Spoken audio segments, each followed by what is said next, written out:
So hello and welcome to Cricnair. बात करेंगे the match number 41 between the Sunrisers Hyderabad and Royal Challengers Bengaluru. ये मुकाबला interesting इसलिए रहने वाला है क्योंकि पिछला जो मुकाबला चिन्नास्वामी में खेला गया था इन दोनों के बीच, वहां 550 रन बने थे, 549 रन बने थे, जो कि एक रिकॉर्ड था। और आरसीबी लगभग उस मुकाबले को चेज कर जाती, लेकिन वहां पर थोड़ा सा व्यवधान आ गया, हर बल्लेबाज चल नहीं पाया। दिनेश कार्तिक ने बहुत अच्छी बल्लेबाजी की, लेकिन जिस स्पिरिट से आरसीबी केकेआर के अगेंस्ट खेली है, और अब क्योंकि उन्हें प्लेऑफ में तो जाना नहीं है, तो अब हर मुकाबला उनके लिए मस्ट विन है ताकि वो जो है बाकी टीमों का खेल गड़बड़ कर सके। तो जैसे वो पिछला मुकाबला खेले थे और वैसे ही खेल गए इस मुकाबले को, तो आरसीबी के पूरे चांसेस है कि वो मुकाबले को जीत सकते हैं।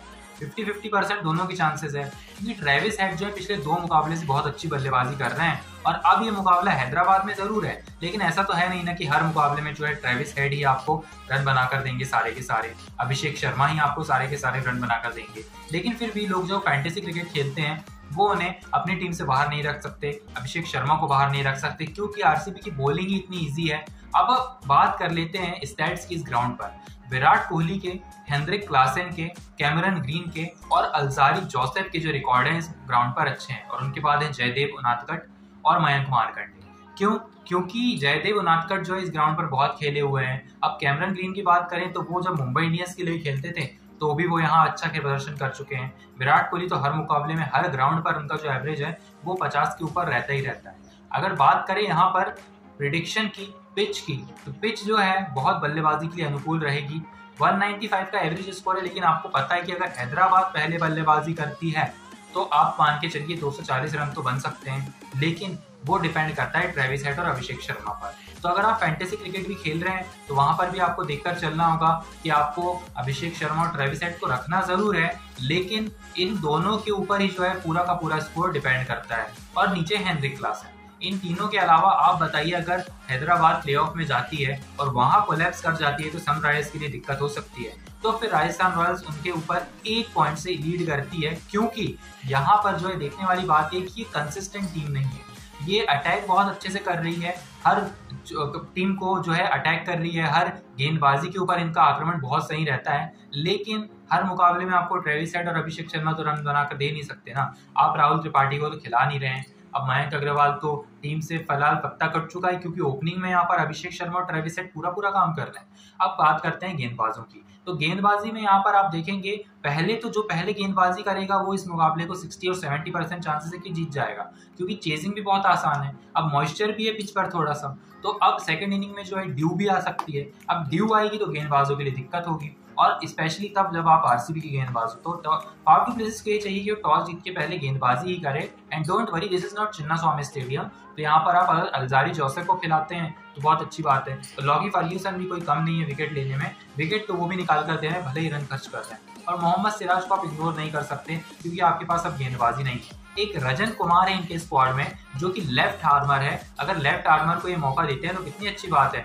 सनराइजर्स के खिलाफ लेफ्ट आर्म गेंदबाज अगर गेंदबाजी करता है तो रॉयल चैलेंजर्स बेंगलुरु के लिए एक मदद वाली बात होगी। अगर बात करें टॉस की, तो टॉस का प्रेडिक्शन है कि मुझे लगता है कि रॉयल चैलेंजर्स बेंगलुरु इस टॉस को जीतेगी। और मैच का प्रेडिक्शन है कि सनराइज हैदराबाद के और आरसीबी के 50% चांसेस है, जो कि मैं एकदम से नहीं कह सकता क्योंकि इस मुकाबले में आप आरसीबी की स्पिरिट को फिर से देखेंगे। जिस मुकाबले में आपने केकेआर के मुकाबले में जिस तरीके से देखा था, वो एक कंट्रोवर्शियल मुकाबला था। अब वो छक्का था या चौका था क्लियरली दिखाई नहीं दिया, और आपने रिप्ले भी नहीं दिखाया, तो लोगों के मन में ये संदेह रह गया कि क्या वो छक्का था और आपने चौका दे दिया, तो फिर तो आरसीबी जीत गई थी उस मुकाबले को।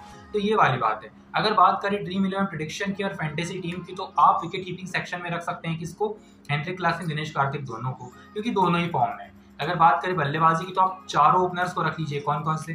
फाफ को रख लीजिए, कोहली को रख लीजिए, अभिषेक शर्मा को रख लीजिए, ट्रेविस हेड को रख लीजिए, क्योंकि इन चारों के अलावा बैटिंग सेक्शन में आपको कोई दिखाई भी नहीं देगा जो खेलेगा। नीतीश रेड्डी के ऊपर मैं जा रहा था, लेकिन नीतीश रेड्डी का जो आरसीबी के खिलाफ एवरेज है और जो पिछले मुकाबले में उन्होंने प्रदर्शन किया है आरसीबी के खिलाफ, वो कुछ ठीक नहीं था, तो that's why I am not picking it. अगर बात करें कैमरन ग्रीन की, तो आप कैमरन ग्रीन को रख सकते हैं और एडन मार्करम को रख सकते हैं।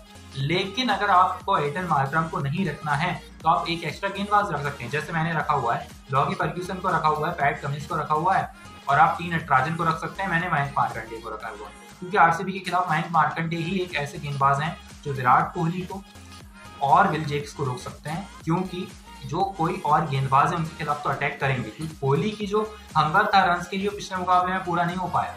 वो एक बीमर मार दी हर्षित राणा ने, वो एक कंट्रोवर्शियल आउट हो गया और वो नो बॉल थी नहीं थी। आधे लोग डिफेंड कर रहे हैं, आधे लोग कह रहे हैं कि वो तो नो बॉल ही थी।